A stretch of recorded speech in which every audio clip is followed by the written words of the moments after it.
దశాబ్ది వేడుకలకు తెలంగాణ ముస్తాబైంది. ఉత్సవాల నిర్వహణకు ప్రభుత్వం అన్ని ఏర్పాట్లు చేసింది. ప్రోటోకాల్ ప్రకారం కేసీఆర్ని సాదరంగా ఆహ్వానించారు అధికారులు. తెలంగాణ సాధనలో భాగస్వామిగా విపక్ష నేతగా కేసీఆర్కి ఆహ్వానం వెళ్ళింది. దానికి కేసీఆర్ కూడా సానుకూలంగా స్పందించినట్టు అధికారులు తెలిపారు. దీనిపైన డిస్కస్ చేద్దాం. డిబేట్లో పార్టిసిపేట్ చేస్తున్నారు ప్రస్తుతానికి బీజేపీ సీనియర్ నాయకులు అల్జాపు శ్రీనివాస్ గారు. మిగతా గెస్టులు కూడా మరి కాసేపట్లో మనతో పాటు జాయిన్ అవుతారు. గుడ్ మార్నింగ్ సార్ శ్రీనివాస్ గారు. గుడ్ మార్నింగ్ శ్రీనివాస్ గారు, తెలంగాణ ఏర్పడి అంటే 10 ఏళ్లు పూర్తయిన సందర్భంగా కాంగ్రెస్ ప్రభుత్వం ఏర్పడిన తర్వాత తొలిసారిగా దశాబ్ది ఉత్సవాలను నిర్వహిస్తోంది. సో రేపు చాలా అట్టహాసంగా ఈ కార్యక్రమాన్ని జరుపుకుంటుంది. మీ స్పందన ఏంటి దీనిపైన? చేసుకోవాలి, దాంట్లో తప్పేం లేదు. దశాబ్ది ఉత్సవాలు తెలంగాణ అనేక సంవత్సరాల పుట్టడం తర్వాత సాధించుకున్నటువంటి తెలంగాణ ఇవాళ రేపటికి 10 ఏళ్ళు పూర్తవుతా ఉన్నది. ఈ దశాబ్ది ఉత్సవాల సందర్భంగా అనేక రకాలుగా చర్చలు, ఒక వారం రోజుల నుంచి చర్చలు జరుగుతున్నాయి. లోగో చేంజ్ చేయడం, లేకుంటే ఇంకోటి అని చెప్పుకుంటా పాటలు గేయాన్ని మార్చడం, ఇవన్నీ కూడా జరుగుతా ఉన్నాయి. దీన్ని ఇంత రాద్ధాంతం చేసే బదులు దశాబ్ది ఉత్సవాల యొక్క చరిత్ర ఈ కొత్త తరం పిల్లల కోసం పరిచయం చేయడం కోసం ఎంత పోరాటం చేస్తే ఒక తెలంగాణ సాధించుతాం. తెలంగాణ కన్నా ముందు ఏ పరిస్థితుల్లో ఈ యొక్క రాష్ట్రం ఉండే, మద్రాసు నుంచి కావచ్చు, కర్నూలు నుంచి కావచ్చు, ఇవాళ ఈ స్టేజ్ కి ఎంత త్యాగం చేస్తూ వచ్చిందన్న విషయం కొత్త తరం పిల్లలకు పరిచయం చేయించాలి. దాని తర్వాత ఒక రోజుతో కాకుండా ఒక వారం రోజుల పాటు ఉత్సవాలు జరపండి. 10 రోజుల పాటు బతుకమ్మ ఉత్సవాలు జరపడం బీఆర్ఎస్ సర్కార్ యొక్క హయాంలో. ఇట్లా ఒక రోజు కాకుండా 3 రోజుల వారం రోజులు జరిపి అనేక విషయాల యొక్క పరిచయం ఇచ్చేటువంటి ఉత్సవాలు నిర్వహించే బాగుంటాయి. కానీ బీఆర్ఎస్ పార్టీ తాను అనుకున్న చేసిన తన మోనోగ్రామ్ పెట్టుకోవాలి ఈ రాష్ట్రంలో అని చెప్పేసి చేసిన నిర్ణయాన్ని మేము మార్చాలి, ఎందుకు మార్చదు మీరు కొత్తగా లేదు. బీఆర్ఎస్ ఎట్లయితే పేటెంట్ అనుకుంటుందో తెలంగాణకు, మేము కూడా పేటెంట్ అనే వాళ్ళు కాదు ఎందుకు చెప్పడం, ఈ యొక్క సర్కార్ రేవంత్ రెడ్డి గారు ఇవన్నీ కూడా చేస్తూ పోటాపోటీగా చేసి ఒక రాష్ట్రంలో అనవసరమైన కన్ఫ్యూజన్ క్రియేట్ చేస్తా ఉన్నాం. తెలంగాణ కేవలం బీఆర్ఎస్ తోనో కేవలం కాంగ్రెస్ తో రాలేదు. ఇవాళ ఒకరోజు మల్లు రావు గారు స్టేట్మెంట్ ఇచ్చారు, తర్వాత మార్చుకున్నట్టు సరి చేసుకున్నారు. బీఆర్ఎస్ ని బీజేపీని మేము పిలిచేది లేదని అఫీషియల్ చెప్పిన ప్రెస్ కాన్ఫరెన్స్ చెప్పిన. బీజేపీ లేకుండా తెలంగాణ సాధ్యమైందా? 166 ఎంపీల యొక్క సపోర్ట్ తోని మా యొక్క ప్రామిస్ కాంగ్రెస్ పార్టీ బిల్లు పెట్టి ఇవాళ బీజేపీ పిలిచేది లేదని చెప్తారు. కాంగ్రెస్ పార్టీ ప్రోగ్రాం కాదు, లేదా ప్రైవేట్ ఇంట్లో సీఎం గారు రేవంత్ రెడ్డి హోదాలో వచ్చేస్తున్న ఉత్సవం కాదు, లేదా గాంధీ భవన్ చేసే ఉత్సవం కాదు. 15 ఆగస్టుకో 26 జనవరికో అందరినీ విడుస్తారు కదా, అందరు ఎంపీలని ఎమ్మెల్యేని మొత్తం కూడా పార్టీలకు ఖచ్చితంగా. మరి ఈ ఉత్సవాలు బీజేపీని పిలిచేదే లేదు అని చెప్పడం మర్మం ఏంటి? ఇటువంటి యొక్క అనాలోచితమైన చర్యల కారణంగా, మాటల కారణంగా కాంగ్రెస్ పార్టీ కూడా పరిచయం పడతా ఉంది. కానీ మరోవైపు శ్రీనివాస్ గారు, అందరి భాగస్వామ్యం ఉంటుంది ఇందులో, రాజకీయాలకు అతీతంగా ఈ దశాబ్ది ఉత్సవాలు నిర్వహిస్తాము అని అంటున్నారు. నిర్వహిస్తాము అంటూనే మరోవైపు ఈ విధంగా ప్రవర్తిస్తున్నారు కదా. అదే కదా, వాళ్ళకు ఒక విజన్ అంటూ లేదు. నోటికి వచ్చింది మాట్లాడడం, తర్వాత విరమించుకోవడం, ఆ మాటను తిరిగి తీసుకోవడం. మొన్ననే వాళ్ళు ఆల్ పార్టీ మీటింగ్ పెట్టినామని చెప్పి చెప్తున్నాం. ఆల్ పార్టీ మీటింగ్ అది కేవలం కాంగ్రెస్ పార్టీ యొక్క మిత్రపక్షాల పార్టీల మధ్యపక్షాలకు మీటింగ్. ఆల్ పార్టీ ఎక్కడ ఉంది అందులో? ఆల్ పార్టీ ఉంటే బీజేపీని పిలిచినామని చెప్పి చూపించాలి, వాళ్ళు రికార్డు ఉంచాలి. ఇది కాంగ్రెస్ పార్టీ యొక్క నిజస్వరూపం కనబడతా ఉంది. వాళ్ళు కూడా నిజాయితీగా ఈ యొక్క రాష్ట్ర సాధనలో భారతీయ జనతా పార్టీ కావచ్చు, లేకుంటే అనేక మంది విద్యార్థులు కావచ్చు త్యాగం చేసినారు. అనేక మంది కార్మికులు మొత్తంగా కూడా ఆర్టీసీని అయితే నిజంగా చాలా గొప్ప త్యాగం ఉంది. ఆర్టీసీ యొక్క ఇప్పటికీ వాళ్ళు కేసెస్ పే చేస్తా ఉన్నారు. 45-46 రోజుల పాటు బస్సులు బంద్ చేసి మొత్తంగా 2 రోజుల నుంచి రావడం కన్నా ఉద్యమానికి ఊపొచ్చింది. ఇలా అనేక మంది సంఘాలు, కుల సంఘాలు, విద్యార్థులు అందరూ పాల్గొన్నట్టు ఉద్యమానికి. దాని తర్వాత అనేక మంది 1200, 800, 900 త్యాగం అయితే అమరులైన పేరు. అసలు వీళ్ళందరినీ కూడా పక్కన పెట్టి కేవలం కాంగ్రెస్ పార్టీ సోనియమ్మ ఎక్కడ కాంగ్రెస్ పార్టీ ఎంతమంది చనిపోతే, ఎంత ఉద్యమానికి ఒక ప్రజలు రోడ్ల మీద తీసుకొస్తే కాంగ్రెస్ పార్టీ వెనక్కి తీసుకున్న నిర్ణయాన్ని మళ్ళీ ముందు వెనక్కి తీసుకుంది అదే పార్టీ. మళ్ళీ ఉద్యమం ఊపందుకున్న తర్వాత అనేక ఆత్మహత్య అవడం కారణంగా మళ్ళీ ఆ సోనియా గాంధీ ప్రకటించడం, దట్టు బీజేపీ సపోర్ట్ తోని బిల్ పాస్ కావడం జరిగింది. దీనికి అంతటి కూడా కారణం సోనియా గాంధీ. మరి నిర్ణయం వాపసు తీసుకోవడం కారణంగా అనేక ఆత్మహత్యలు అయినాయి కదా. ఎన్ని లక్షల కోట్ల యొక్క ఆస్తుల యొక్క సంపత్తి మొత్తం బురద పాలైనాయి కదా. ఈ రకంగా కాంగ్రెస్ పార్టీ యొక్క రాష్ట్ర వినాశనానికి కారణమైనటువంటి కాంగ్రెస్ పార్టీ ఇవాళ తనకు తానే క్లెయిమ్ చేసుకుంటా ఉన్నది, మేమే ఇచ్చాం తెలంగాణ అని చెప్పేసి. ఇది వారి యొక్క సంకుచిత మనస్తత్వానికి తార్కాణంగా నేను చెప్తా ఉన్నా. ఇప్పటికన్నా ముఖ్యమంత్రి గారు కాంగ్రెస్ పార్టీ చాలా రీజనబుల్ గా ఆలోచించాలి. ఉత్సవాన్ని అందరినీ కలుపుకొని అందరితోని ఉత్సవాల్లో మరి అందరం పాల్గొని చేసుకోవాలనే ఆలోచన ఉండాలి. ఎవరు వస్తారా ఎవరు రారా తర్వాత మీ కర్తవ్యాన్ని మీరు నిర్వర్తించండి అని చెప్తున్నాను. మళ్ళా స్టేట్మెంట్ మరి తిరిగి కేసీఆర్ గారిని పిలుస్తామని చెప్తా ఉన్నాం. నిన్నటిదాకా కేసీఆర్ గారిని జైల్లో వేస్తాం, అవినీతి అక్రమాలు అని చెప్పేసి మొత్తం రాష్ట్ర ఖజానాకి దివాలా తీసేటువంటి ఒక కారకుడు అయినట్టు ఆరోపించినటువంటి కేసీఆర్ గారి మీద ఇవాళ వారినే సత్కారం చేస్తా ఉంటారు. అంటే ఇప్పుడు తెలంగాణ సాధనలో ఆయన కూడా ఒక భాగస్వామి కదా, ఆయన ఒక అంశమే, ఆయన మాత్రమే కాదు, ఆయన ఒక అంశమే, తన ఒక భూమిక ఉన్నది కాదంటే. దాని తర్వాత వచ్చిన తర్వాత ఈ యొక్క డెమోక్రసీని ఏ రకంగా కేసీఆర్ గారు కూని చేసినారు, ఏ రకంగా ఈ యొక్క రాష్ట్రాన్ని దోచుకున్నారు, ఏ రకంగా ఈ ఫోన్ ట్యాపింగ్ లేకుంటే కుటుంబ పాలన ఇవన్నీ కూడా ఏ రకంగా ఈ యొక్క రాష్ట్రాన్ని అవమానం పాలు చేసినట్టు కేసీఆర్ గారు మళ్ళీ సన్మానం చేస్తా అంటారు. సన్మానం చేస్తారా వాటి ఇన్వైట్ చేస్తారా అని క్లారిటీ రావాలి. మాట్లాడదాం, మళ్ళీ మాట్లాడదాం. మనతో పాటు కాంగ్రెస్ రాష్ట్ర నాయకులు తేజావత్ వెంకట్ నాయక్ గారు జాయిన్ అయ్యారు. నమస్తే అండి, గుడ్ మార్నింగ్ వెంకట్ గారు. నమస్తే మేడం. వెంకట్ గారు, ముందుగా సోనియా గాంధీ ముఖ్య అతిథిగా హాజరు కాబోతున్న తెలంగాణ రాష్ట్ర అవతరణ వేడుకలకు ఎలాంటి ఏర్పాట్లు చేశారు? ముందుగా ఏర్పాట్ల గురించి మాట్లాడదాము. ఆ తర్వాత అసలు బీజేపీని కూడా ఎందుకు ఆహ్వానించలేదు, మరి కేసీఆర్ని ఇంతగా మీరు విమర్శించారు, ఆయనకు మాత్రం ఆహ్వాన లేఖ అందింది, మరోవైపేమో అందరూ భాగస్వామ్యం కావాలి, రాజకీయాలకు అతీతంగా దశాబ్దోత్సవాలు నిర్వహిస్తామంటున్నారు. మరి వీటన్నిటి గురించి ఏమంటారు? శ్రీదేవి గారు, ముందుగా మీకు, దాంతోపాటు తులజాపూర్ శ్రీనివాస్ గారికి, అల్జాపూర్ శ్రీనివాస్ గారికి, దాంతోపాటు స్వతంత్ర టీవీ ప్రేక్షకులకి ముందస్తు తెలంగాణ ఆవిర్భావ దినోత్సవ శుభాకాంక్షలు. దాంతోపాటు మీకు ప్రత్యేకంగా విష్ చేస్తున్నాను మేడం. సో ఇక్కడ విషయం ఏంటంటే, సోనియా గాంధీ గారిని పిలవడం ఏదైతే ఉందో దాన్ని రాజకీయ చర్చగా తీసుకురావడం అనేది కొంత కంటగింపుగా మారుతుంది. ఇన్ కేసు సుష్మా స్వరాజ్ గారు చిన్నమ్మ అంటే పెద్దమని సోనియా గాంధీ గారిని చెప్పుకున్న తర్వాత చిన్నమని సుష్మా స్వరాజ్ గారు వాళ్ళు చెప్పుకున్నారు, మేము ఒక సందర్భంలో యాక్సెప్ట్ చేసినాం. వారు కనుక బతుకుంటే వారిని కూడా పిలిచేవాళ్ళం మేము. శ్రీదేవి గారు నా మాట కొంచెం నోట్ చేసుకోండి. సో వారిని కూడా పిలిచేవారేమో, సరే భగవంతుడు వారిని తీసుకెళ్లారు కాబట్టి సోనియా గాంధీ గారిని మేము పిలుస్తున్నాం.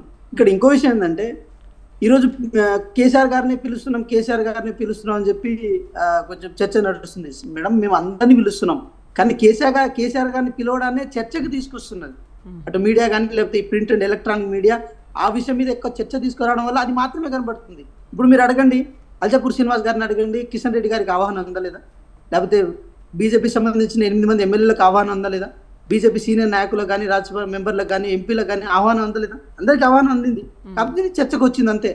సో లేదండి, ఆల్ పార్టీ మీటింగ్ జరగలేదు, అఖిలపక్ష సమావేశం జరగలేదు. లోగో మీద జరుగుతామని అనుకున్నారు, కానీ అది లోగో మీద చర్చను కొంచెం వెనక్కి తీసుకున్నారండి. ఇంకా లోగో మీద చర్చ జరగలేదు. అఖిలపక్ష సమావేశం అనేది అంటే దాని అర్థమే ప్రధాన ప్రతిపక్ష పార్టీలు దాంట్లో భాగస్వామ్యం ఉన్న పార్టీలు. ఇప్పుడు సిపిఎం పార్టీ ఉంది, సిపిఎం పార్టీకి రిప్రజెంటేషన్ లేదు మరి శాసనసభలో. మరి వారిని పిలిచి 8 స్థానాలు ఉన్న బీజేపీ పార్టీని పిలవడం అంటే అది అఖిలపక్షం కిందికి రాదు కదండి. కేవలం అక్కడ జరుగుతున్న చర్చ ఏంటంటే అండి, ఈ తెలంగాణ గీతం సంబంధించిన కానీ, లేకపోతే సంబంధించిన కానీ, ఎవరు అమరవీరులు అంటే అమరవీరుల కుటుంబాలు కానీ వాళ్ళని ఎలా గౌరవించుకుందాం, ఎవరిని ఆహ్వానించుకుందాం, ఏ విధంగా చేస్తే బాగుంటుందని చెప్పి దాని మీద తెలంగాణ ఉద్యమకారులతో ఎక్కువ చర్చ జరిగిందండి. ఇప్పుడు లైక్ కోదండరామ్ సార్ కానీ, లేకపోతే ప్రొఫెసర్ విశ్వేశ్వరరావు గారు కానీ, లేకపోతే అందశ్రీ గారు కానీ, లేకపోతే వీళ్ళతో ఎక్కువ చర్చలు జరిపారు. ఓకే ఓకే వెంకట్ గారు, కవులు కళాకారులు వీళ్ళందరినీ మీరు ఆహ్వానించారు, వాళ్ళ డెసిషన్ ఏంటి, వాళ్ళ అభిప్రాయాలు కూడా తీసుకున్నారు. ఓకే, బట్ నిన్న కూడా ఒక అంశం లేవనెత్తారు ఏంటంటే కేంద్రం నుంచి కూడా ఒక అనుమతి కావాలి, ఒక జీవో విడుదలైన తర్వాతే ఈ రాజముద్ర కూడా ఆవిష్కరించుకోవచ్చు అని. సో గీతం ఒకటి రిలీజ్ అవుతుంది, రాజముద్ర ఇప్పుడు ఒకటి డిలే అయిపోయింది, దాని మీద ఇంకా చర్చలు జరుపుతున్నారు. బట్ రేపటిలోకి కూడా అది సక్సెస్ అయ్యే అవకాశాలు ఎక్కడ కనిపించట్లేదు. అలాంటప్పుడు మరి బీజేపీని కూడా మీరు ఈ అభిప్రాయంలో భాగస్థులు చేయాలి కదా, బీజేపీని ఎందుకు ఆహ్వానించలేదు? కేంద్రం అనుమతి కావాల్సిందే కదా మేడం. ఒక విషయం ఏంటంటే రాజముద్ర అనే అంశం మీద ఇప్పుడు చర్చ జరగనే లేదు మేడం. అది సోషల్ మీడియా ఒక రాజముద్ర ఒకటి క్లియర్ అది తిరుగుతుంది. దాని మీద ఇప్పుడు మేము కనుక చర్చ పెట్టి దాని మీదనే మేము నిర్ణయాలు తీసుకునే ప్రయత్నం చేస్తే ఇప్పుడు రేపటి ఉత్సవాలకి రెడీ కాకుండా ఉన్నట్టే మేడం. సో ఇక్కడ ఈ విషయం ఏంటంటే ఇంకా దాని మీద చర్చ జరగలేదు, అఖిలపక్ష సమావేశం కూడా జరగలేదు. కేవలం ఎలక్షన్ కమిషన్ ఏదైతే ఇంకా 4వ తారీఖు వరకు మనకు ఎలక్షన్ కోడ్ ఉంది మేడం. సో ఆ ఎలక్షన్ కోడ్ కంటే ముందే ఎటువంటి రాజకీయాలకు తావు లేకుండా, రాజకీయ అంశాల మీద కాన్సన్ట్రేషన్ చేయకుండా కేవలం తెలంగాణ దశాబ్ది ఉత్సవాల మీద కాన్సన్ట్రేషన్ చేయాలని గైడ్లైన్స్ ఇచ్చారు. కాబట్టి దీన్ని ఇంకా రచ్చగా దీన్ని మార్చాలనుకోలేదు. ఎందుకంటే ఇప్పటికే బీఆర్ఎస్ పార్టీ పనిపాట లేకుండా ప్రతి విషయాన్ని రాజకీయం చేయాలని చెప్పి ఒక కంకణం కట్టుకొని కూర్చున్నది. సో వాళ్ళని రాజకీయంగా మేము సాఫ్ చేయడం మా బాధ్యతనా, లేకపోతే దశాబ్ది ఉత్సవాలని ఘనంగా జరపడం మా బాధ్యత అనుకున్నప్పుడు దశాబ్ది ఉత్సవాలను వితౌట్ రాజకీయం లేకుండా దాన్ని జరపడమే బాధ్యతగా ఫీల్ అయ్యాం. కాబట్టి అఖిలపక్ష సమావేశం జరపలే, రాజముద్ర మీద ఎటువంటి నిర్ణయాలు రాలే. అది బయట ఏదో ఒక రాజముద్ర తిరుగుతుంది. ఇంకో విషయం మీరు గమనించండి, 10 తిరుగుతున్నాయి ఇలాంటివి బయట.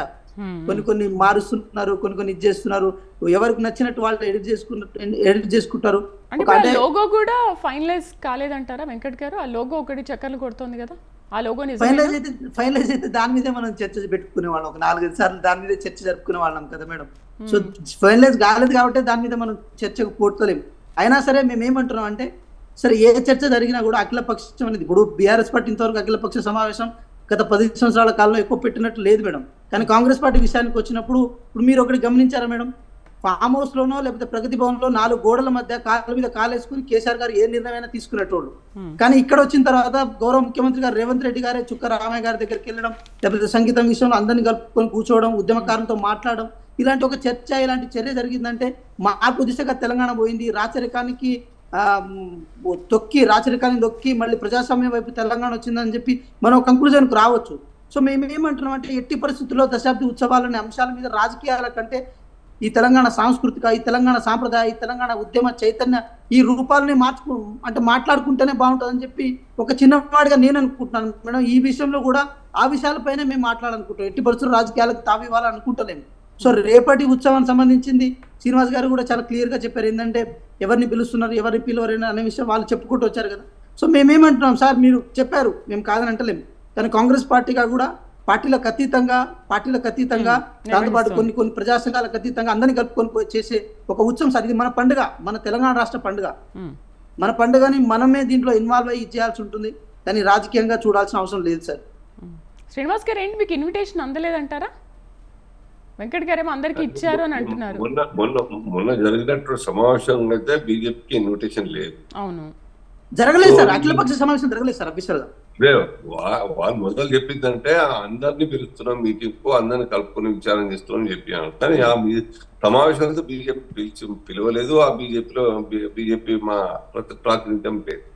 సో తర్వాత వాళ్ళు ఆ స్టేట్మెంట్ చాలా అవమానకరమైన స్టేట్మెంట్ కదా మల్లురావు గారు ఇచ్చి, బీజేపీని బీఆర్ఎస్ ని పిలుస్తారేమని చెప్పేసి. ఉత్సవాలకి పిలుస్తారేమో, మీటింగ్ వేరు, ఆ ఇంటర్నల్ ప్లానింగ్ ప్రిపరేటరీ మీటింగ్ వేరు, ఉత్సవాలకి పిలుస్తామని చెప్పి బహిష్కరిస్తుంది. దాని మీద సారీ చెప్పాలని లేదా కాంగ్రెస్ పార్టీ ఖండించాలని లేదా, లేక ముఖ్యమంత్రి గారు కరెక్షన్ చేయాలని లేదా, భారతీయ జనతా పార్టీ ఒక నేషనల్ ఇప్పుడు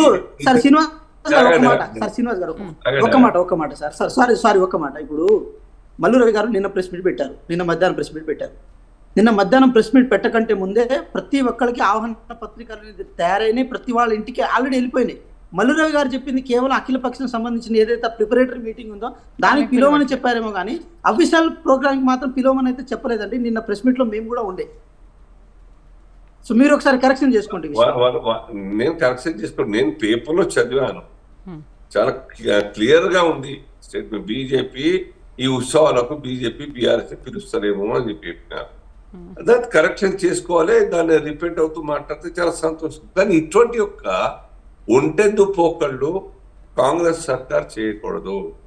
ప్రజాస్వామ్యబద్ధంగా బీఆర్ఎస్ కు లేదా కాంగ్రెస్ కు తేడా చూపించండి. మీరు పనిచేసే అవకాశం ఇచ్చారు ప్రజలు ఇచ్చినట్టు తీర్పు అనుగుణంగా ఇంతకాలంగా ప్రజాస్వామ్యాన్ని ఏ రకంగా గురించేపడి ఒక రాష్ట్రాన్ని మొత్తంగా కూడా ఒక కుటుంబ రాష్ట్రంగా రాజరిక సర్కార్గా నడిచినటువంటి దానికి భిన్నంగా ప్యూర్లీ డెమోక్రటిక్ సిస్టంలో వాల్యూ బేస్డ్ అడ్మినిస్ట్రేషన్ నడిపే విధానం అవకాశం వచ్చింది అని నడపండి.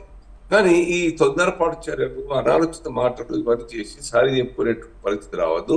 మరోటి ఇప్పటికీ ఇప్పుడు జూన్ 10th అన్నది ప్రతి సంవత్సరం వచ్చేదే ఆ ఉత్సవాలు వచ్చేది.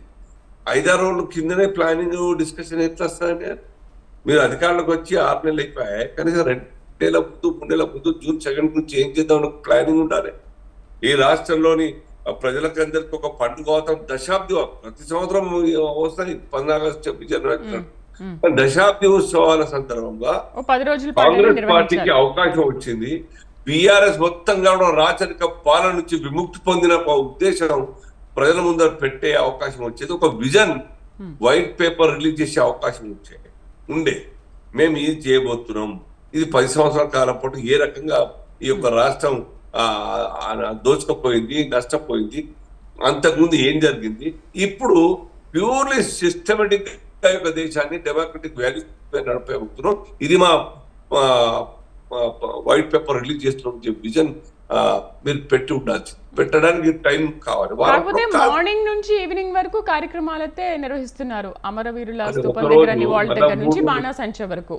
ఓకే వెంకట్ గారు, మరి ఎందుకు నిజంగానే మీరు 10 ఏళ్ళు అయింది తెలంగాణ సాధించి దశాబ్ది ఉత్సవాలంటూ నిర్వహిస్తున్నారు కాంగ్రెస్ ప్రభుత్వం ఏర్పడిన తర్వాత, మరి ఎందుకు 15th ఆగస్టు లేకపోతే జనవరి 26th లాగానే జూన్ 2nd కూడా జస్ట్ అదే రోజు ఫ్లాగ్ మార్చ్ నుంచి ఇవన్నీ నిర్వహిస్తున్నారు? కానీ శ్రీనివాస్ గారు చెప్పినట్టుగా నిజంగా అసలు వాట్ ఈజ్ వాట్ అనేది 10 రోజుల పాటు మీరెందుకు అలా రిలీజ్ చేయలేకపోయారు? 10 రోజుల పాటు ఉత్సవాలు ఎందుకు నిర్వహించలేకపోతున్నారు? దశాబ్ది అంటే అదే కదా మేడం. ఒక విషయం అంటే మనం దశాబ్ది ఉత్సవాలు ఈ పండగ వాతావరణంలో పడిపోయి మనం మర్చిపోతున్నాం. ఏంటంటే మనం ఎలక్షన్ కోడ్ ఉంది, ఇప్పటికీ మన మీద ఎలక్షన్ కోడ్ ఉంది. జూన్ 4వ తారీఖు వరకు ఎలక్షన్ కోడ్ లోనే మనం ఉంటున్నాం. ఏ పని చేసినా కూడా వితౌట్ పర్మిషన్. అసలు ఇప్పుడు మీరు ఒకటి గమనించారండి, సెక్రటేరియట్ లో మనం ఎక్కువ సమావేశాలు నిర్వహించుకుంటున్నాం. అసలు మనం నిర్వహించుకున్న ప్రతి సమావేశం కానీ ఏదైనా సరే ప్రతిదీ ఎలక్షన్ కమిషన్ ని బౌండ్ అయ్యి ఎలక్షన్ కమిషన్ చెప్పినట్టు చేయాల్సి ఉంటుంది. చర్చించొద్దు మాట్లాడారు, దీని గురించి కూడా కాబట్టి ఏంటంటే నేనేమంటున్నా, ఆ పండుగ వాతావరణంలో పడిపోయి మనం ఎలక్షన్ కోడ్ ని మర్చిపోతున్నాం. ఎలక్షన్ కోడ్ కిందే ఉన్నాం. ఎలక్షన్ కమిషన్ ఎట్లా చెప్తే అట్లా వినాల్సి ఉంటుంది. స్వతహాగా నిర్ణయాలు తీసుకొని సొంతంగా వారం రోజులు 10 రోజులు మాకు ఇన్ కేసు ఎలక్షన్ కోడ్ లేకపోతే 15 రోజులు 100% నిర్వహిస్తుండే. ఎందుకంటే ఇప్పుడు చైతన్యం. ఇప్పుడు ఒక విషయం అండి, మేమేమంటున్నాం అంటే తెలంగాణ రాష్ట్ర ఏర్పాటు అనేది ఒక సంవత్సరంలోనో లేకపోతే 5 సంవత్సరాల్లోనో జరిగిన ప్రక్రియ కాదు.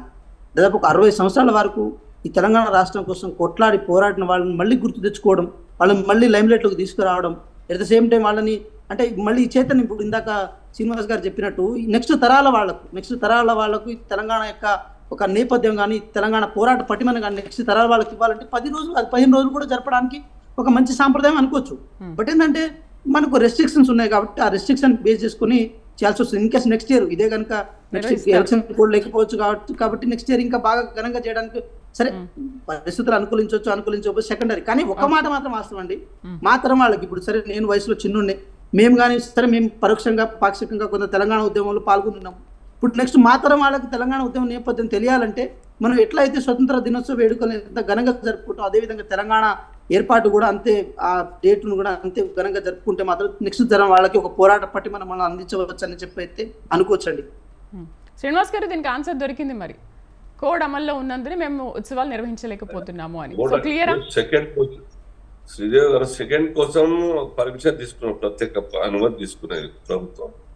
ఇంకో 2 రోజులు కదా, సెకండ్ 3rd 4th కాగానే కోర్టు లిఫ్ట్ అవుతుంది కదా, చేస్తుండే వాళ్ళకి ఆలోచన లేదు. ఫస్ట్ ముందు 3వ తారీఖు ఏం చేయమంటారండి, సెకండ్ 3rd అయిపోయి 4th నాడు ఫ్రీ అయిపోతే లిఫ్ట్ అవుతుంది. ఎలక్షన్ డే రోజు 4వ తారీఖు ఎలక్షన్ డే రోజు కనీసం అక్కడ ఏం జరుగుతుందో కూడా మీరైనా చూడడానికి రాదు. ఎందుకంటే మీ ఎలక్షన్ హడావిడిలో మీ బిజీలో మీరు ఉంటారు.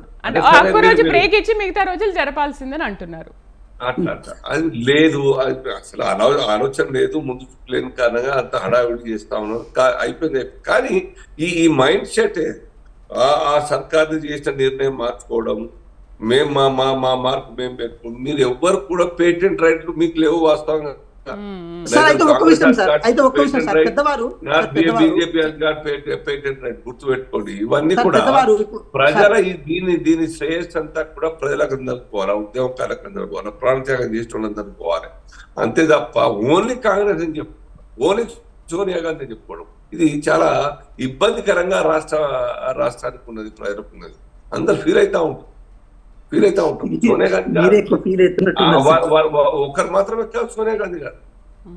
కాబట్టి ఇవన్నీ చర్చ ఎందుకు మిగతా అంశాలన్నీ సైడ్ ట్రాక్ పోవడానికి కారణమా, మరి కీరవాణి తీసుకొచ్చి చర్చ పెట్టడం, దాని సమాధాన ఆపోజిషన్, ఇవన్నీ అనేక రకాలుగా చెప్తాను. వారం రోజులు చూస్తా ఉన్నాయి మరి చర్చలు. చిన్న డౌట్ మేడం, ఒక చిన్న డౌట్ ఏంటంటే, ఇప్పుడు RRR సినిమా ఉంది మేడం. RRR సినిమాను తీసింది రాజమౌళి గారు, అంటే మనం సంగీతం కొట్టిందేమో కీరవాణి గారు. కీరవాణి గారు సంగీతం కొట్టినప్పుడు ఆస్కార్ అవార్డు వచ్చింది కీరవాణి గారికి. దాంతో పాటు మన రాహుల్ సిప్లిగంజ్ అని తెలంగాణ సంబంధించిన హైదరాబాద్ బీటకు వచ్చింది. ఇప్పుడు RRR సినిమా తీసింది కీరవాణి, అంటే మ్యూజిక్ కొట్టింది కీరవాణి గారు, దాంతో డైరెక్ట్ చేసింది రాజమౌళి గారు, కథ రాసిందేమో రాజమౌళి గారి నాన్నగారు, ఎవరైతే RSS భావజాలం ఉన్న వారు ఇంత రాస్తే. ఇదంతా ఒక క్రోనాలజీ కనుక చూస్తే మన తెలంగాణ బిడ్డకి ఆస్కార్ రావడానికి దీన్ని గౌరవించాలా, లేకపోతే ఆంధ్ర వాళ్ళు దీన్ని డైరెక్ట్ చేసిరు, ఆంధ్ర వాళ్ళు దీన్ని తీసిరు అని చెప్పి మనం గౌరవంగా ఫీల్ అవ్వకుండా కీరవాణి గురించి ఇప్పుడు ఇందాక మీరు తెచ్చారు కదా సార్, ఇందాక మీరు తెచ్చారు కాబట్టి చెప్తున్నాను.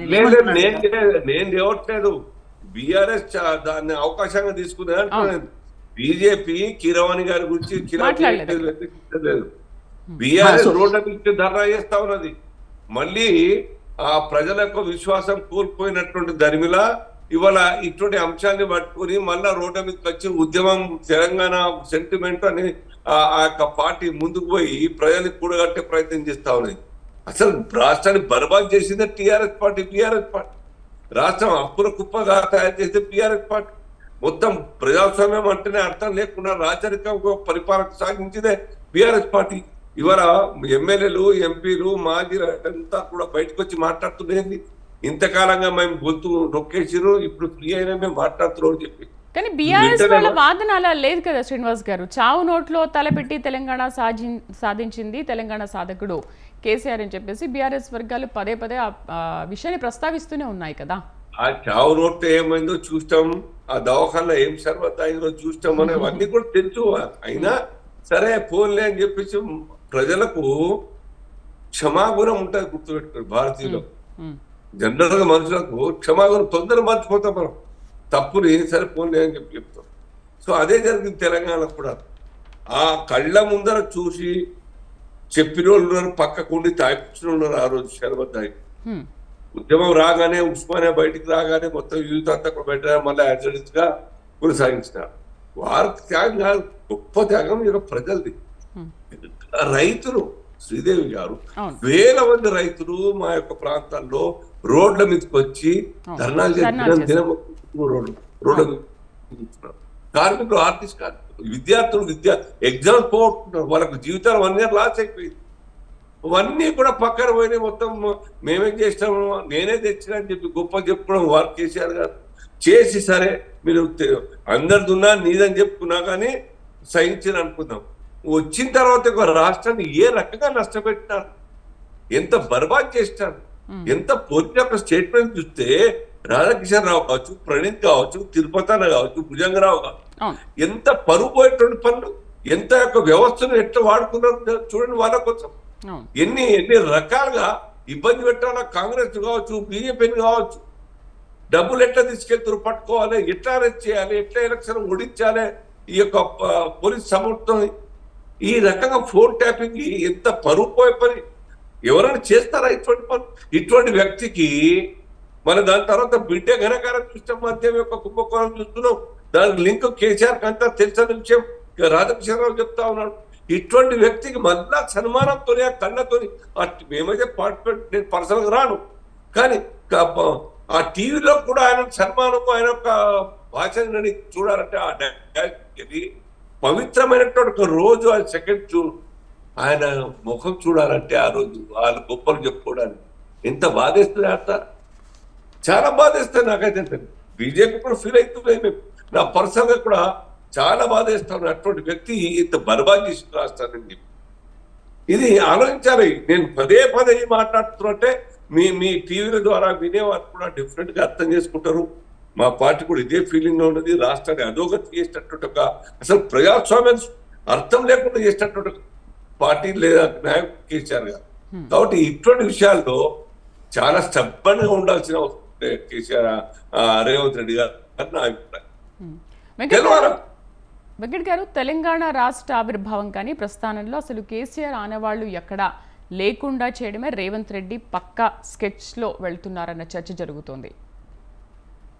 శ్రీదేవి గారు, అది జరగదు శ్రీదేవి గారు. ఎందుకంటే ఆ revenge manner politics Congress party ఇక్కడ చేస్తలేదు. మీరు ఒకటి గమనించండి, ఈరోజు తెలంగాణ రాష్ట్రంలో ఇప్పుడు మనం జాతీయ గేయంగా వందే మాత్రం, జాతీయ గీతంగా జనగణ మనం పాడుకుంటాం. ఎందుకు? అఫీషియల్ గా ఆ రెండు గేయాలని అఫీషియల్ గా మనం పెట్టుకున్నాం కాబట్టి పాడతాం. కానీ తెలంగాణ రాష్ట్రానికి అఫీషియల్ గా మనం పెట్టుకోము, కానీ పాడుకుంటాం. మరి ఇది ఎక్కడ న్యాయమండి? ఇప్పుడు జయ జయ హే తెలంగాణ జననీ జయ కేతనం అని చెప్పి ప్రతి స్కూళ్ళలో కాలేజీలో మనం పాడుకుంటాం, కానీ అది అఫీషియల్ గేమ్ కాదు. మరి ఎందుకు అఫీషియల్ గేమ్ కాదంటే అందశ్రీ అనే ఒక రచయితని తెలంగాణను చైతన్యవంతంగా తీసుకురావడంలో ఒక సామాజిక లో సామాజిక వర్గం నుంచి వచ్చి ఈరోజు తెలంగాణ గీతాన్ని మనకు అందించిన ఘనత అందశ్రీ గారిది. సో వారి యొక్క పాటని కూడా మీరు రాష్ట్ర గీతంగా మార్చడంలో మీరు వివక్షను చూపించారంటే ఇప్పుడు ఎవరి మీద వివక్ష చూపించారండి? వారిని తీసుకొచ్చి మేము కూర్చోబెట్టి మీకు ఏదైతే జయ జయ తెలంగాణ జననీ జయ కేతనం ఏదైతే ఆ పాట ఉందో ఆ పాటని ఈరోజు ఒక బాణిని కట్టి దాన్ని విశ్వవ్యాప్తంగా అంటే ప్రపంచవ్యాప్తంగా తెలంగాణ యొక్క గొప్పతనాన్ని పాడుకునేలా కీరవాణి గారి చేత ఒక సంగీతాన్ని అందించి చేస్తామని చెప్పి దాని మీద గీతం కూడా అప్పుడు వాళ్ళు రూపొందించింది. దాంట్లో మీరు ఇప్పుడు చిన్న చిన్న మార్పులు చేసిన దాని నిడివి కూడా పెంచారు. ప్రగతి భవన్ను ప్రజాభవన్గా మార్చారు, టీఎస్ని టీజీగా మార్చారు. లోగోలో కూడా ఎక్కడ ఆయన మార్క్ కనిపించకుండా ఎవ్రీథింగ్ దాంట్లో అన్నీ చేంజ్ చేశారు. ఓకే, అంటే అమరవీరుల స్తూపం పెట్టడం అనేది that is right, correct, okay. ఎందుకంటే వాళ్ళకి గుర్తుగా మనం పెట్టాం, వాళ్ళు అంతకుముందు వాళ్ళు గుర్తించలేదు కాబట్టి మీరు ఇది గుర్తించారు, పెట్టారు, ఓకే. బట్ ఎక్కడ కూడా కేసీఆర్ ఆనవాళ్లు లేకుండా చేస్తున్నారు అనేది కేటీఆర్ ప్రధాన వాదన. ఇది ఇప్పుడు కేసీఆర్ ఆనవాళ్ళకు చేయడం అంటే ఇప్పుడు ఆ సభలు వేదికల మీద కేసీఆర్ గారి కట్అవుట్ పెట్టాలా మేడం? మరి ఇక అంతకంటే వేరే ఆప్షనే లేదు. ఆయన ఆనవాళ్ళ గురించి మనం మాట్లాడాల్సుకొస్తే కళాతోరణం తీయాల్సింది కాదు వెంకట్ గారు. కాకతీయ కళాతోరణం అన్నది అది మనోళ్ళు చేసింది సార్. ఒక విషయం ఏంటంటే ఇప్పుడు ఆ లోగో వచ్చేసినట్టు గెజిట్ వచ్చేసినట్టు కూడా మనం అనుకోవద్దు. ఇంకా అది రాలేదు సార్. ఇప్పుడు ఒక విషయం అంటే ఇంకా దాని మీద ఇంకా చర్చ కూడా జరగలేదు. మనం మాట్లాడుతూ ఉంటే ప్రభుత్వాలు చేరుతాయి, వాళ్ళు రీచింగ్ చేస్తారనే ఉద్దేశంతో చెప్తా సార్. మీరు సార్ ఇట్లా చెప్తున్నారనే కొంతమంది దాన్ని మార్పింగ్ చేసి అమరుల స్తూపం వచ్చేటట్టు, కాకతీయ కళాతోరణం వచ్చేటట్టు, చార్మినార్ వచ్చేటట్టు, తెలంగాణ తల్లి బొమ్మ వచ్చేటట్టు, ఉస్మానియా యూనివర్సిటీ వచ్చేటట్టు అన్ని విషయాలు వచ్చేటట్టు ఇంకో లోగోని తయారు చేస్తున్నారు. అంటే రకరకాల లోగోలు అయినా సార్. ఇంకో విషయం ఏంటంటే సార్ శ్రీనివాస్ సార్, ఇప్పుడు బీజేపీ అఖిల పక్షంలో బీజేపీ లేకుండా కూడా కాంగ్రెస్ పార్టీ నిర్ణయం తీసుకుంటుందని మాత్రం మీరు కూడా అనుకోకండి. అది 100% మీ కన్సర్న్లోనే కూడా జరుగుతుంది. ఎందుకంటే రాష్ట్రానికి సంబంధించిన అంశం. ఇప్పుడు మీరు రెండవ ప్రతిపక్షం కాబట్టి మీ ఇన్వాల్వేషన్ కూడా తీసుకుంటాం. ఇదేదో గుడ్డిగా మేమే వెళ్ళి ఏదో చేసే ప్రయత్నం అయితే కాదు. కానీ మేడం గారు మేమేమంటున్నాం అంటే మీరు ఒకటి గమనించండి, ఇందాక మీరు ఆనవాళ్ళ గురించి మాట్లాడుతున్నారు కాబట్టి మేము చెప్తున్నాం, తెలంగాణ రాష్ట్రం సంబంధించిన ఆనవాళ్ళు కానీ తెలంగాణ రాష్ట్రం సంబంధించిన ఏ అంశాలను కానీ ఒక చైతన్యవంతమైన ఒక పోరాట పట్టుమగలుగా తెలంగాణ రాష్ట్రాన్ని చిత్రీకరించే పని కాంగ్రెస్ పార్టీ చేస్తుంది. కానీ రాచరికం దిశగా ఈ తెలంగాణ రాష్ట్రాన్ని చూపించే ప్రయత్నం కాంగ్రెస్ పార్టీ ఎక్కడ చేయదండి. సో ఒకవేళ మార్పులు జరిగితే అటువంటి మార్పులు జరగవచ్చు. ఇప్పుడు మీరు చెప్పినట్టు కూడా కేసీఆర్ని రీప్లేస్ చేస్తున్నారంటే రాచరికాన్ని రీప్లేస్ చేస్తున్నట్టే. మరి మేము రాచరికాన్ని రీప్లేస్ చేసి మేము ఒక ప్రజాస్వామ్యబద్ధంగా తెలంగాణ మేము చిత్రీకరిస్తున్నట్టే. సో అట్లయితే ఇంకా మాకు సంతోషమే కదండి. ఇంకా అట్లాంటి రీప్లేస్మెంటే తెలంగాణ రాష్ట్రానికి కావాలి, తెలంగాణ ప్రజలకు కావాలని చెప్పి మేము బలంగా కోరుకుంటాం. సో మేమేమంటున్నాం అంటే ప్రతి విషయాన్ని మీరు గమనించండి. ప్రభుత్వం ఏర్పడ్డప్పటి నుంచి పార్లమెంట్ ఎలక్షన్స్ లో వాళ్ళకి ఒక స్ట్రాటజీ, పార్లమెంట్ ఎలక్షన్స్ అయిపోయిన తర్వాత ఒక స్ట్రాటజీ, ఎంతసేపటికి ఆ 39 స్థానాలు ఏదైతే అసెంబ్లీ స్థానాలు ఉన్నాయో వాటిని కాపాడుకోవాలంటే ఏదో ఒక రాజకీయం చేయాలి, ప్రతి విషయాన్ని రాజకీయం తీసుకురావాలని ఒక ఫేక్ ప్రచారాన్ని, ఫేక్ లెటర్ల సంస్కృతిని వాళ్ళు తీసుకొచ్చే ప్రయత్నం చేస్తున్నారు. శ్రీనివాస్ గారు అసలు తెలంగాణ సాధనలో చిన్నమ్మదే కీలక పాత్ర అని అంటున్నారు. బట్ తెలంగాణ ఇచ్చింది కాంగ్రెస్ అయినా తెచ్చింది మాత్రం కేసీఆరే. లేదటు ముగ్గురమ్మలు ఒప్పుకుంటేనే ముగ్గురమ్మల వల్లే తెలంగాణ సాధన సాధ్యమైందనేది మరొక వాదన. ముగ్గురమ్మలు సోనియా కానీ, మీరా కుమారి కానీ, సుష్మా స్వరాజ్ కానీ. ఇప్పుడు సుష్మా స్వరాజ్ గారు వారి గలాన్ని హౌస్ లో వినిపించినారు, ప్రజల్లో పబ్లిక్ లో వినిపించినారు. భారతీయ జనతా పార్టీ తీర్మానం 97లో చేసింది శ్రీదేవి గారు. అది ఎక్కడ? కాకినాడలో, ఆంధ్రప్రదేశ్ లోని కాకినాడలో ఆంధ్రప్రదేశ్ కు భారతీయ జనతా పార్టీ రాష్ట్ర కార్యవర్గ సమావేశాల్లో ఆంధ్ర రాయలసీమ ప్రతినిధులు కూడా సంతకం చేసినటువంటి డాక్యుమెంట్ ఉన్నది మా దగ్గర. తెలంగాణ ప్రత్యేక రాష్ట్రం కావాలి, ఆంధ్రప్రదేశ్ 2 రాష్ట్రాలుగా విభజన జరగాలని తీర్మానం చేసినాం 97లో. ఉద్యమం ఎప్పుడు వచ్చింది? కేసీఆర్ గారు ఎప్పుడు వచ్చినారు? అంతేకాదు భారతీయ జనసంఘం నుంచి కూడాను చిన్న రాష్ట్రాలు ప్రజాపాలనకు అనువుగా ఉంటాయి, సౌకర్యవంతంగా కన్వీనియంట్ గా ఉంటాయనే ఒక ఆలోచన మా డాక్యుమెంట్ లో ఉన్నది, మా విజన్ అది. సో ఇది ఇవాళ కేసీఆర్ గారు చెప్పుకుంటే మాత్రము, లేకుంటే సోనియా గాంధీ ఇస్తే వచ్చిందని చెప్పుకుంటే అది ఎవరు నమ్మరండి. బీజేపీ సపోర్ట్ లేకుండా సాధ్యమవుతుండే నా చెప్పండి. మీరు సోనియా గాంధీ బిల్ పెట్టినా బీజేపీ ఆ స్టాండ్ వైపు లేకుంటే వస్తున్న తెలంగాణ ఏ క్వశ్చన్ సమస్య లేదు. 2/3 మెజార్టీ రావాలి హౌస్ లో, లోక్సభలో రావాలి, రాజ్యసభలో రావాలి, ప్రశ్నే లేదు వచ్చేది. బీజేపీ చాలా గొప్ప నష్టపోతాం ఆంధ్రప్రదేశ్ లో తెలిసి కూడాను. మేము చేస్తాం, మేము కోరుకున్నదల్లా ఒకటే, ఉద్యమం ఆపాలి, ప్రాణ నష్టం జరగద్దు, ఆస్తి నష్టం జరగద్దు. ఏ రకంగా అయితే 2003లో 3 రాష్ట్రాలను విభజించి ఎటువంటి ఉద్యమం లేకుండా ప్రజల ఆకాంక్షల మేరకు ఆ యొక్క నెసిటీని బట్టి అక్కడ 3 రాష్ట్రాలు చేసినామో, ఛత్తీస్గఢ్, జార్ఖండ్, ఉత్తరాఖండ్, ఆ రకంగా జరిగి ఉండాల్సిన బాధ తప్ప ఇంకేం లేదు. ఎంత నష్టం కాంగ్రెస్ పార్టీ కారణం కాదా? ఈ మొత్తం సో లాంగ్ పెండింగ్ చేసినట్టు కారణంగా ఉద్యమం సీరియస్ అని తెలుసు, గ్రావిటీ తెలుసు, ప్రజల యొక్క ఆ యొక్క ఆవితం తెలుసు, ఎంత నష్టం జరుగుతుందో వాస్తవంగా తెలుసు. లేదా పొలిటికల్ గా ఈ ప్రాంత ప్రజల యొక్క, ఈ ప్రాంత నాయకులకు ఎటువంటి అవకాశాలు తొక్కిపెట్టినారో తెలుసు. లేదా ఉద్యోగ రంగాల్లో, లేకుంటే ఆర్థికంగా హైదరాబాద్ మొత్తం కూడా ఎవరి చేతిలో పోయిందన్న విషయం తెలుసు. అయినా మేము వ్యక్తుల మీద, కులాల మీద, ప్రాంతాల మీద వేరే ఉద్దేశంతో కాకుండా పరిపాలన సౌలభ్యం కోసం విభజించాలని చెప్పి చాలా మంచి ఆలోచనతో మేము తీసుకున్న స్టాండ్ సేమ్ అక్కడ కూడా ఉద్యమాలు జరగలేదు, ప్రాణ నష్టం కాలేదు. ఇక్కడ జరిగి ఉంటే మీరు అన్నంత మాత్రాన్ని ఏమైంది ప్రజలకు తెలియదా? దేశ ప్రజలకు తెలియదా? తెలంగాణ ఆంధ్రకు తెలియదా? బీజేపీ కారణంగా తెలంగాణ వచ్చిందని చెప్పి ఉద్యమం ప్రెషర్ పెరగడం కారణంగా కాంగ్రెస్ ఇవ్వక తప్పలేదు. కానీ ఉద్యమం రాకముందు బీజేపీ తీర్మానం చేసింది 97లో. ఉద్యమం రాకముందు అది ఆలోచించాలి. ఇవాళ కేసీఆర్ గారు ఉద్యమించిన అని చెప్తున్నారు కదా. కేసీఆర్ గారు ఆనాడు డిప్యూటీ స్పీకర్ బదులు చంద్రబాబు నాయుడు గారి హయాంలో మినిస్ట్రీ ఇచ్చి ఉంటే ఉద్యమం వస్తుండే అలా పేరు మీద సమస్య లేదు. మినిస్ట్రీ ఇవ్వలేదు కాబట్టి అలిగి డిప్యూటీ స్పీకర్ చైర్ మీద కూర్చోకుండా ఇంట్లో కూర్చున్నారు.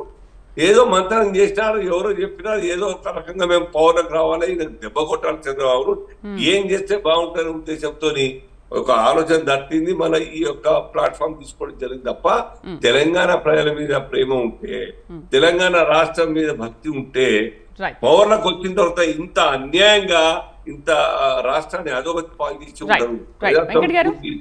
వెంకట గారు, చివరిగా మాట్లాడదాం. ఇంతకీ అసలు తెలంగాణ క్రెడిట్ వార్లో విజేత ఎవరు? తెలంగాణ సహకారంలో అసలు విజేత ఎవరు? కేసీఆరా, సోనియానా? అంటే తెలంగాణ బాపునా లేకపోతే తెలంగాణ తల్ల? ఇప్పుడు శ్రీదేవి గారు, తెలంగాణ ఏర్పాటులో విజేతలు ప్రజలు. శ్రీదేవి గారు, ప్రజలు, ఉద్యమకారులు, అమరవీరులు, విద్యార్థులు, విద్యార్థి నాయకులు, ప్రజా సంఘాలు, వీటన్నిటి బాధను కాదని అర్థం చేసుకున్న సోనియా గాంధీ గారు నేనంట. ఎట్ ద సేమ్ టైం మీ పోరాట పట్టుమని కూడా బీజేపీని మేము కూడా ఇక్కడ మీరు పోరాటం చేయలేదనో, మీరు లేదో అని చెప్పి మేమేమో ఇక్కడ అంటలేము. So credit goes to all. కానీ మీరు ఒక్కటి గమనించండి, మీరు ఇంత క్రెడిట్ సరే, మీరు ఇంత కష్టపడ్డారు కదా, బీజేపీ నాయకులు కానీ, రాష్ట్ర నాయకత్వం కానీ, తల్లిని వేరు చేసి బిడ్డను వేరు చేసి తల్లిని చంపిరని చెప్పి ఒక మాట మీ మోడీ గారు చెప్పుకుంటూ వచ్చారు. వారికి కూడా ఈ విషయం తెలియాల్సి ఉండే, ఎందుకంటే మీ పోరాటాన్ని కూడా మీ అధినాయకత్వం గుర్తిస్తే బాగుండేదని చెప్పి మా సలహా sir. At the same time ఏంటంటే క్రెడిట్ విషయానికి వచ్చినప్పుడు క్రెడిట్ కాంగ్రెస్ పార్టీ గుంజుకొని ఏదో చేయాలనైతే ఆ ఉద్దేశం అయితే లేదండి. ఈ తెలంగాణ సబ్బండ వర్గాల కృషితో ఏర్పడ్డ తెలంగాణ, ఆ ఫలితాలను కూడా ఏదైతే ఆకాంక్ష ఉంటుందో, ఇప్పుడు తెలంగాణ ఏర్పాటులో కూడా తల్లి సోనియా గాంధీ దగ్గర చాలా విషయాలు ఆకాంక్షలు అన్న విషయాలనే రిపీటెడ్గా చెప్పుకునే ప్రయత్నం చేసినాం. ఆ ఆకాంక్షలు కూడా కొట్లాడిన వారికి రావాలన్న ఉద్దేశంతోనే ఈ కాంగ్రెస్ పార్టీ ప్రజా పరిపాలన అనేది కొనసాగుతుంది మేడం. అది చివరి వరకు కంక్లూజన్ దిశగా వచ్చిన తర్వాత కూడా ఆటోమేటిక్గా క్రెడిట్ ఎవరి ద్వారా ఎవరికి దక్కింది, అది ఎవరికి ఆ ఫలాలు వచ్చాయని చెప్పి ప్రజలు గమనించుకుంటారు. దాన్ని తెచ్చింది ఎవరు? దానికి ప్రధాన నాయకుడు ఎవరు? అసలు ఆ ప్రస్థానాన్ని తీసుకొచ్చింది ఎవరు? కేసీఆర్ కదా. ఇప్పుడు ఒక విషయం చెప్తున్నానండి, జేఏసీ ఏర్పడింది. జేఏసీకి చైర్మన్ కోదండరామ్ గారు, జేఏసీలో మెంబర్ కూడా కేసీఆర్ గారు. కేసీఆర్ గారికి ఒక రాజకీయ పార్టీ ఉందండి, ఒక రాజకీయ పార్టీ ఉంది. ఆ రాజకీయ పార్టీ వాళ్ళకంటూ కొన్ని డిఫరెంట్ సిద్ధాంతాలు ఉన్నాయి. ఆ రాజకీయ పార్టీ కొన్ని డిఫరెంట్ లైన్స్ ఉన్నాయి. వారు ఏంటంటే ఈరోజు తెలంగాణ సాధించడం కోసం ఏది చావు నోట్లో తలకాయ పెట్టాలన్న విషయమే ఒక రాంగ్ అండి. ఎందుకంటే పోరాటాలు చేయాల్సి వస్తే రాజకీయ పార్టీని పక్కన పెట్టి ఇండివిజువల్గా పోరాటాలు చేస్తే బాగుండేది. ఆ జేఏసీలో వారి మెంబరు, జేఏసీ అనేది చాలా కీలక పాత్ర పోషించింది తెలంగాణ ఏర్పాటులో. అంటే జరిగిన ఉద్యమం మామూలుగా మీరు కూడా చూశారు. అసలు రాష్ట్రం అంతా అట్టుడికిపోయింది. మిలియన్ మార్చ్ అని, లేకపోతే వంట వార్పని, సకల జనుల సమ్మె అని, అసలు ఎన్ని ఉద్యమాలు జరిగాయి. అసలు మీరు కూడా చూశారు. ఇసుకేస్తే రాలినంత జనం అసలు ఆ రోజు. ఇప్పుడు ఒకటండి నేనేమంటున్నా, ఇప్పుడు ఈ తెలంగాణ రాష్ట్రంలో ఉస్మానియా యూనివర్సిటీ వేదిక, నేను ఒక ఉస్మానియా యూనివర్సిటీ బిడ్డను, ఇక్కడ LLB చేసిన, LLM చేసిన, ఇక్కడ ఉస్మానియా యూనివర్సిటీ పోరాట పట్టమేంటి నాకు తెలుసు కాబట్టి నేను చెప్తానండి. ఇదే ఉస్మానియా యూనివర్సిటీలో ఈరోజు కేసీఆర్ గారు చాలా అంటే ఇప్పటికి కూడా కేసీఆర్ గారు కానీ, కేటీఆర్ గారు కానీ, హరీష్ రావు గారు కానీ రాలేని పరిస్థితి. తెలంగాణ వచ్చిన తర్వాత 2014 తర్వాత కూడా రాలేని పరిస్థితి. ఆ పరిస్థితి క్రియేట్ అయిందంటే తెలంగాణ ఉద్యమంలో వాళ్ళ పాత్ర కీలకమై ఉంటే, వాళ్ళ త్యాగాలు నిజమై ఉంటే ఈరోజు ఉస్మానియా యూనివర్సిటీకి వారు వచ్చేటోళ్ళు. వాడు రాలేదంటే దాని అర్థం ఏంటంటే అండి, ఈ తెలంగాణ ఉద్యమం అనేది, తెలంగాణ ఉద్యమానికి ప్రధాన కీలకంగా భూమిక పోషించింది మాత్రం విద్యార్థులు అండి. ఎందుకంటే నీళ్లు నిధులు నియామకాలనే అంశం మీద తెలంగాణ రాష్ట్రం ఏర్పాటు కావాలని చెప్పి కోరుకున్నామంటే ఆ నీళ్లు నిధులు నియామకాల విషయంలో విద్యార్థులు కీలక పాత్ర పోషిస్తారని చెప్పి ఉస్మానియా యూనివర్సిటీ, కాకతీయ యూనివర్సిటీలు, ఆ యూనివర్సిటీలు అన్ని కలిసి తెలంగాణ రాష్ట్రం కోసం కొట్లాడినాయి. ఆ విద్యార్థులు బాధ తెలిసే ఈ రోజు కాంగ్రెస్ పార్టీ తెలంగాణకు ఏర్పాటు చేసిందని అయితే మాత్రం కళాఖండిగా చెప్పదలుచుకున్నారు. డిబేట్ లో పార్టిసిపేట్ చేసినందుకు బీజేపీ సీనియర్ నాయకులు అల్జాపూర్ శ్రీనివాస్ గారికి, అలాగే కాంగ్రెస్ రాష్ట్ర నాయకులు తెజావత్ వెంకట్ నాయక్ గారికి థ్యాంక్ యూ వెరీ మచ్. మొత్తానికి తెలంగాణ ఏర్పడే 10 ఏళ్లు పూర్తయిన సందర్భంగా దశాబ్ద ఉత్సవాలను 10 రోజుల పాటు నిర్వహిస్తే బాగుండేదని బీజేపీ అంటుంటే, తెలంగాణ అంటే కోడ్ అమల్లో రావడం వల్ల తెలంగాణ ఉత్సవాల్ని నిర్వహించలేకపోతున్నామని కాంగ్రెస్ అంటుంది. ఏది ఏమైనప్పటికీ కూడా రేపటి తెలంగాణ ఆవిర్భావ దినోత్సవ వేడుకలకి తెలంగాణ ముస్తాబవుతోంది. అన్ని ఏర్పాట్లు కూడా పూర్తయ్యాయి. ఇది వాళ్ళ న్యూస్ కేఫ్ విత్ శ్రీదేవి. రేపటి న్యూస్ కేఫ్లో మళ్ళీ కలుద్దాం. నమస్తే.